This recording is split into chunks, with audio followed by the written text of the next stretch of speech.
بسم اللہ الرحمن الرحیم۔ حضرت نوح علیہ السلام کی کشتی۔ بہت عرصے پہلے ایک بزرگ شخص رہتے تھے جن کا نام نوح تھا۔ وہ اللہ کے پیغمبر تھے۔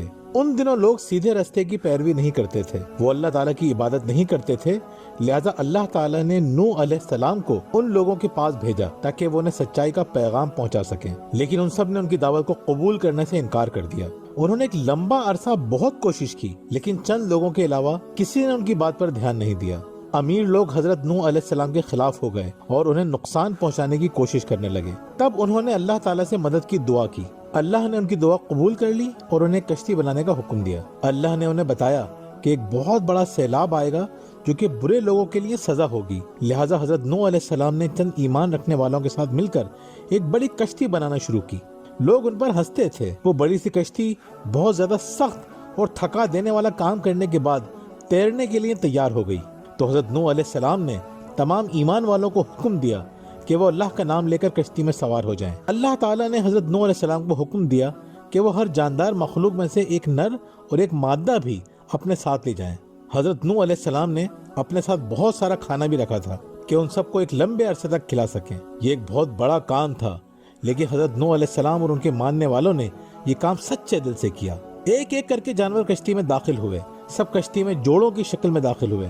کشتی جانوروں کے لیے ایک بڑا باڑہ اور مومنین کے لیے ایک رہائشی کشتی بن گئی۔ کچھ مفسرین کا خیال ہے کہ نوح علیہ السلام دنیا کے تمام جانوروں کو لے کر کشتی میں بیٹھ گئے، جن میں جوڑوں کی شکل میں زرافے، گینڈے، ہاتھی، اونٹ، بندر، بھیڑیے، بلیاں، کینگرو، بھالو، گھوڑے، گائیں، بھیڑ، شیر، چیتے اور دیگر تمام جانور سب کشتی میں سوار ہو گئے۔ جیسے ہی تمام مخلوق کشتی میں سوار ہوئی اور سارا سامان اکٹھا ہو گیا، کالے بادل آسمان پر چھا گئے۔ شروع بوندا باندی سے ہوئی اور پھر بارش ہو گئی۔ روز بروز بارش بڑھتی گئی۔ ایسا لگ رہا تھا جیسے پوری دنیا میں اندھیرا ہو گیا ہے۔ پھر اندھیرا اور سیاہ ہو گیا۔ ہر طرف سے تیز ہوائیں چلنے لگیں اور پانی لہروں کی صورت میں جہاں تک پہنچ سکتا تھا اٹھتا چلا گیا۔ اللہ کے حکم سے آسمان سے سیلاب کے دروازے کھل گئے اور زمین اللہ کے حکم سے اس طرح پھٹی کہ پانی کے اونچے فوارے اس میں سے پھوٹ پڑے۔ دریا بھر کر بہنے لگے اور پانی طوفان کی طرح بہنے لگا۔ کشتی پہاڑ جتنی اونچی لہروں پر کبھی اوپر اٹھتی اور کبھی نیچے ہوتی۔ پانی زیادہ آتا گیا، یہاں تک کہ پوری وادی پانی سے بھر گئی۔ درخت پانی میں ڈوب گئے، پہاڑیاں غائب ہو گئیں، دنیا ایک بڑا سا سمندر بن گئی اور پانی کے علاوہ کچھ نظر نہیں آ رہا تھا۔ اور وہ تمام لوگ جو زمین پر رہ گئے تھے اور انہوں نے حضرت نوح علیہ السلام کی دعوت پر کوئی دھیان نہیں دیا تھا، سب اس بڑے سے سیلاب کی گہرائی میں ڈوب گئے۔ بارش چھت پر ہتھوڑے کی طرح برس رہی تھی اور تیز ہوائیں ہر طرف چنگھاڑتی ہوئی چل رہی تھیں، لیکن کشتی لہروں کے درمیان تیرتی رہی۔ غسیلے آسمان سے زوردار بجلی کڑک رہی تھی۔ کشتی میں سوار سب خوف زدہ تھے، مگر حضرت نوح علیہ السلام اللہ تعالیٰ سے آزمائش کے اس عظیم وقت میں رحم کی دعائیں مانگ رہے تھے۔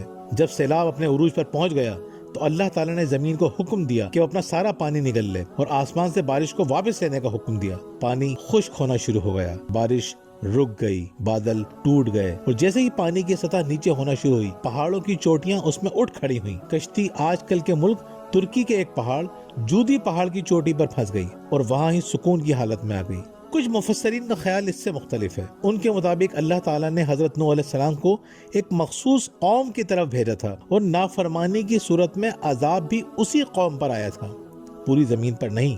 ان مفسرین کا یہ بھی خیال ہے کہ حضرت نوح علیہ السلام نے اپنی کشتی میں روئے زمین کے تمام جانوروں کو نہیں بلکہ ان جانوروں کو چڑھایا تھا جو روزمرہ کے کاموں یا استعمال میں آتے ہیں۔ قرآن کے الفاظ کو مختلف مفسرین نے اپنے فہم کے مطابق سمجھا اور پورے اخلاص کے ساتھ بیان کر دیا۔ اصل حقیقت تو اللہ ہی جانتا ہے۔ حضرت نوح علیہ السلام نے سیلاب آنے سے پہلے اپنے بیٹے کو ایمان کی دعوت دی، جسے اس نے قبول کرنے سے انکار کیا۔ اس طرح جب سیلاب آیا تو آپ کا بیٹا بھی اس سیلاب میں ڈوب گیا۔ حضرت نوح علیہ السلام اور ان کے ساتھیوں نے اللہ کا شکر ادا کیا کہ جس نے انہیں اس تباہی سے بچا لیا۔ سب خوشی خوشی کشتی سے اترے، سب جانور بھی خیریت سے تھے۔ حضرت نوح علیہ السلام نے اللہ سے دعا کی کہ اے میرے اللہ، اس کشتی سے میرا اترنا بابرکت فرما، کیونکہ صرف تو ہی ہے جس نے مجھے حفاظت سے پہنچایا۔ اس طرح اللہ تعالیٰ نے سیلاب، کشتی اور حضرت نوح علیہ السلام کو آنے والی نسلوں کے لیے نشانی اور خبردار کرنے والا بنایا۔ اللہ تعالیٰ سے دعا ہے کہ ہمیں ان لوگوں کے راستے پر چلائے جن پر اس نے اپنا خصوصی انعام فرمایا ہے۔ آمین۔